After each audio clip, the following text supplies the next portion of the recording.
જંબુસર તાલુકામાં ગેરકાયદેસર ખનીજ ચોરી અને લાલ માટીના બેફામ ખોદકામ સામે તંત્રએ ફરી એકવાર મોટો ઘા કર્યો છે. ગજેરા અને ડાબા રોડ વિસ્તારમાં લાંબા સમયથી ચાલી રહેલા ગેરકાયદેસર ખોદકામના કાળા કારોબાર પર વહીવટી તંત્ર અને પોલીસની સંયુક્ત ટીમે તવાઈ બોલાવતા ભૂમાફિયાઓમાં ફફડાટ વ્યાપી ગયો છે.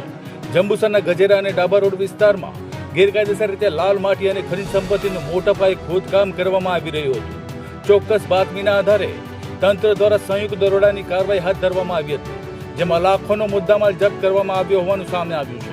ખાસ બાબત એ છે કે માત્ર 2 દિવસ અગાઉ જ ખાણ ખનીજ વિભાગ દ્વારા આ જ વિસ્તારમાં કાર્યવાહી કરવામાં આવી હતી અને તેની સાંઈ હજુ સુકાઈ નથી. ત્યાં ફરી એકવાર ગેરકાયદેસર ખોદકામ ઝડપાતા અનેક સવાલો ઊભા થયા છે. શું અગાઉની કાર્યવાહી માત્ર દેખાવા પૂરતી જ હતી કે પછી ભૂમાફિયાઓ તંત્રના ડર વગર બેફામ બની ગયા છે? તેવા સવાલો હવે સ્થાનિકોમાં ચર્ચાનો વિષય બન્યા છે. દરોડા દરમિયાન એક જેસીબી મશીન અને 2 ટ્રકો કબજે કરવામાં આવ્યા હતા, જે તમામ વાહનોને વેડજ પોલીસ મથકે જમા કરવામાં આવ્યા છે. ઉલ્લેખનીય છે કે જંબુસર પંથકમાં છેલ્લા ઘણા સમયથી ગેરકાયદેસર માટી ખોદકામ, ખનીજ ચોરી અને ભૂમાફિયાઓનો આતંક સતત ચર્ચામાં રહ્યો છે. અનેક રજૂઆતો અને ફરિયાદો થતા આવા બનાવો અટકવાનું નામ લેતા નથી.